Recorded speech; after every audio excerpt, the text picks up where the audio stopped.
अब ऐश ने second elite 6 member यानी कि ग्लेशियस के फर्स्ट पोकेमॉन को डिफीट कर दिया था। ग्लेशियस अपने सेकंड पोकेमॉन की तरह भेजता है वेल फोर्ट को, जो कि एक मैसिव वेल जैसा दिखने वाला पोकेमॉन था। ऐश बोलता है पिकाचू ये पोकेमॉन उतना फास्ट नहीं होगा, हम इसको स्पीड का एडवांटेज लेते हुए डिफीट कर सकते हैं। वेल फोर्ट के अटैक नॉर्मल अटैक से कहीं ज्यादा स्ट्रॉन्ग होते हैं, बट पिकाचू अपनी एजिलिटी का यूज करके इन सारे अटैक को डॉज करता है और लगातार उसके ऊपर इलेक्ट्रिक टाइप अटैक्स का यूज करता है, जिससे वेल फोर्ट धीरे धीरे वीक होते जाता है और लास्ट में एक सुपर स्ट्रॉन्ग इलेक्ट्रो बॉल का यूज करके पिकाचू वेल फोर्ट को डिफीट कर देता है। पर अभी भी ग्लेशियस पीछे नहीं हटता, वो अपना थर्ड पॉकीबॉल निकालता है और बोलता है ड्रैगाइस अब टाइम आ चुका है तुम्हारी पावर दिखाने का।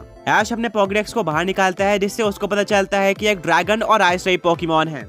ब्रॉक बोलता है कि इस पॉकीमॉन की टाइपिंग तो बहुत ज्यादा यूनिक है, ड्रैगाइस ब्लिज़ार्ड अटैक का यूज करता है। पिकाचू इस अटैक को डॉज करने की कोशिश करता है, बट कुछ बर्फ के टुकड़े उसके ऊपर गिर जाते हैं, जिससे पिकाचू को डैमेज पड़ता है। ड्रैगाइस के सामने पिकाचू स्ट्रगल कर रहा होता है, इसको देखते हुए ऐश बोलता है पिकाचू वापस आ जाओ। पिकाचू ऐश के शोल्डर पर आकर बैठ जाता है। ग्लेशियस बोलता है मुझे पता था, मैं कुछ ही टाइम के अंदर पिकाचू को डिफीट करने वाला था, पर अच्छा हुआ तुमने पिकाचू को वापस ले लिया। देखते हैं कि तुम्हारा नेक्स्ट पोकेमॉन कौन सा होता है। ऐश अपने अगले पोकेबॉल को निकालता है और बोलता है तुमने पिछली बार बहुत ज्यादा अच्छी बैटल करी थी एंड मुझे उम्मीद है कि तुम इस बार भी वैसी बैटल करने वाले हो। गुडिंजा बाहर आ जाओ। गुडिंजा भी वीक लग रहा था। ब्रॉक बोलता है कि जैसे जैसे इलाइट 4 की बैटल आगे बढ़ती जाएगी ऐश के पोकेमॉन इसी तरह से वीक होते जाएंगे। शुरुआत में तो ऐश इजीली बैटल जीत रहा है, पर लास्ट में उसके पोकेमॉन पूरी तरह से थक चुके होंगे एंड वो एक एक करके हारते जाएंगे। यही ऐश का असली टेस्ट होने वाला है कि वो किस तरह से पूरे इलाइट 6 को डिफीट करता है। बैटल शुरू हो जाती है। गुडिंजा और ड्रैगाइस दोनों की स्पीड कमाल की थी और दोनों के पास वाटर और आइस टाइप अटैक्स थे, पर बैटल के बीच में ऐश और गेंजा सिंक हो जाते हैं, जिससे गेंजा बॉन्ड इवॉल्व हो जाता है ऐश गुडिंजा में।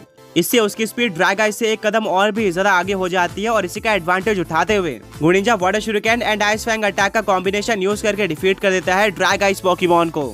रेफरी बोलता है कि अब ड्रैगाइस आगे बैटल नहीं कर सकता, यानी कि ऐश ने ग्लेशियस के 3 पोकेमॉन को डिफीट कर दिया है। ऐश अभी भी अनडिफीटेड है। मिस्टी बोलती है कि ऐश के पास एक काफी बड़ी लीड हो चुकी है, ग्लेशियस की आधी टीम हार चुकी है। देखना होगा कि ग्लेशियस किस तरह से कमबैक करता है। ग्लेशियस अपने 4th पोकेबॉल को बाहर निकालता है और बोलता है कि शायद तुमने आज तक इस पोकेमॉन को नहीं देखा होगा, मैंने इसको एक काफी गहरी केव से पकड़ा था। मोंगराइज बाहर आ जाओ। ये एक डार्क और आइस टाइप पोकेमॉन था जो कि केव्स में रहना पसंद करता है। ऐश और उसके फ्रेंड्स ने इस पोकेमॉन को ऑलरेडी देख रखा था। ब्रॉक बोलता है कि जब हम केव में ट्रैवल कर रहे थे तो मोंगराइज के एक झुंड ने हमारे ऊपर अटैक कर दिया था, बट ऐश का पिकाचू उनको अटैक करके भगा देता है। ग्लेशियर शॉक हो जाता है और बोलता है क्या सच में तुम लोग उस केव में गए थे? ऐश बोलता है कि हम एक टास्क पूरा करने वहाँ पर गया था। ग्लेशियस रिप्लाई करता है इम्प्रेसिव, मैंने भी अपने मोंगराइज को उसी केव से पकड़ा था एंड वो उस ग्रुप का लीडर था। इसको कैच करने के बाद वो ग्रुप पूरी तरह से वीक हो गया था और शायद इसीलिए पिकाचू उनको भगा पाया था। फाइनली फाइट शुरू हो जाती है। ग्रेंजा वाटर शुरिकेन और वाटर पर्ल जैसे अटैक का यूज करता है, वहीं पर मोंगराइज कोल्ड एब्जॉर्प्शन जैसे अटैक का यूज करता है। लास्ट में गेंजा एरियल अटैक का यूज करके मोंगराइज को बहुत ज्यादा वीक कर देता है और यही ऐश के पास एक गोल्डन अपॉर्चुनिटी थी। वो गेंजा को एक super strong hydro pump unleash करने बोल देता है। ग्लेशियस बोलता है कि मोंगराइज इसके काउंटर में डार्क पल्स अटैक का यूज करो। दोनों अटैक टकरा जाते हैं, पर हाइड्रो पंप डार्क पल्स से कहीं ज्यादा पावरफुल होता है, जिसके चलते वो डार्क पल्स को ओवर पावर कर मोंगराइज के ऊपर लग जाता है, जिससे मोंगराइज बर्फ के वॉल पर जाकर टकरा जाता है और वो पूरी की पूरी वॉल टूट जाती है। मोंगराइज उस वॉल के नीचे दब जाता है और जब वो आइस हटती है तो देखने को मिलता है कि मोंगराइज हार चुका है। रेफरी बोलता है कि मोंगराइज अब आगे बैटल नहीं कर सकता, यानी कि ग्लेशियस के 4 लगातार पोकेमॉन्स हार चुके हैं। ऐश इस बैटल में पूरी तरह से आगे है। ग्लेशियस अपने मोंगराइज को पोकेबॉल के अंदर वापस लेता है। आगे बढ़ने से पहले पिछले पॉकी क्विज के विनर्स ये रहे एंड आज का क्वेश्चन ये है कि आज का वो कौन सा पहला पोकेमॉन था जिसने एक मल्टी स्ट्राइक मूव का यूज किया था, यानी कि ऐसा अटैक जो कि एक से ज्यादा बार हिट करता है। अब ग्लेशियस अपने 5वें पोकेमॉन की तरफ फ्रॉस्टागॉन को बाहर निकालता है, जिसके पास बहुत सारे यूनिक अटैक्स थे, जैसे कि ग्लेशियर शील्ड अटैक। इसका यूज करके वो गेंजा के अटैक्स को रोक दे रहा था, बट गेंजा और ऐश भी पीछे हटने वालों में से नहीं थे। वो अपने अटैक की पावर और भी ज्यादा इंक्रीज कर देते हैं। गुडिंजा डबल टीम का यूज करके एक साथ काफी सारे अटैक फ्रॉस्टागॉन की तरफ अनलीश करता है। फ्रॉस्टागॉन दोबारा से ग्लेशियर शील्ड का यूज करता है, जिससे फ्रॉस्टागॉन के सामने एक बैरियर बन जाता है और वो अटैक तो रुक जाते हैं जो कि फ्रॉस्टागॉन की तरफ सामने से आ रहे थे। पर ग्लेशियर्स को बिल्कुल भी अंदाजा नहीं था कि ग्रेंजा का डबल टीम यूनिक है और उसके क्लोन्स भी अटैक करते हैं, जिसके चलते फ्रॉस्टागॉन के चारों तरफ से वाटर शुरिकेन आते हैं और एक साथ सारे वाटर शुरिकेन उसके ऊपर हिट कर जाते हैं, जिससे एक बहुत ज्यादा बड़ा एक्सप्लोजन होता है। स्मोक हटने के बाद देखने को मिलता है कि फ्रॉस्टागॉन बहुत ज्यादा वीक हो चुका है, बट अभी भी वो खड़ा हुआ है। ऐश बोलता है गेंजा मैं इस बैल को ज्यादा लंबा नहीं खींचना चाहता, अभी नाइट स्लैश का यूज करके फ्रॉस्टागॉन को डिफीट कर दो। इससे पहले कि फ्रॉस्टागॉन को कुछ समझ में आता, गेंजा अपने स्पीड का यूज करके नाइट स्लैश का यूज कर देता है, जो कि डायरेक्टली फ्रॉस्टागॉन के सर के ऊपर लगता है और फ्रॉस्टागॉन जमीन पर गिरकर हार जाता है। रेफरी वहां पर आता है और बोलता है कि अब ग्लेशियस के 5 पोकेमॉन हार चुके हैं, उसके पास सिर्फ और सिर्फ एक पोकेमॉन बचा हुआ है एंड अभी तक वो ऐश के एक भी पोकेमॉन को डिफीट करने में सफल नहीं हो पाया है। ग्लेशियस अपने फ्रॉस्टागोन को पोकेबॉल के अंदर वापस लेता है और बोलता है कि ऐश, मैंने जितना सोचा था तुम मुझसे कहीं ज्यादा स्ट्रॉन्ग हो, स्पेशली तुम्हारा ग्रीनिंजा।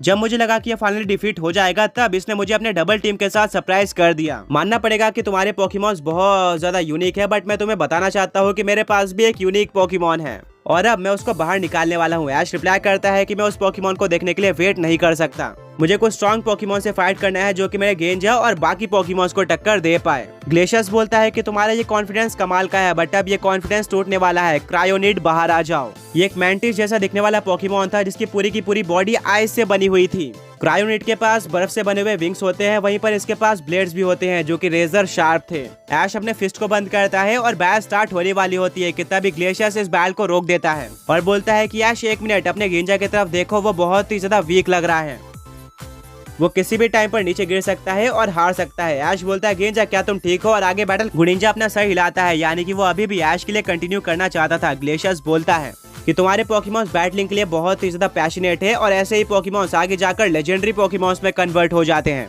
बट मेरे सामने ये बेवकूफी साबित हो सकती है। बैटल शुरू हो जाती है एंड ऐश अपने गेंजा को एरियल एस अटैक यूज करने बोलता है। गुडिंजा काफी तेजी से क्रायोनिड की तरफ एरियल एस अटैक यूज करने बढ़ता है, पर क्रायोनिड भी काफी स्मार्ट था। वो आइस शार्ड अटैक का यूज कर देता है जिससे काफी सारे बर्फ के टुकड़े ग्रेंजा की तरफ बढ़ते हैं एंड इससे पहले कि ग्रेंजा एरियल एस अटैक का यूज कर पाता, ये सारे बर्फ के टुकड़े गेंजा पर लग जाते हैं, जिससे ना ही सिर्फ गेंजा को डैमेज पड़ता है बट उसकी स्पीड भी कम हो जाती है। इसीलिए क्रायोनिड इस अटैक को इजीली डॉज कर लेता है।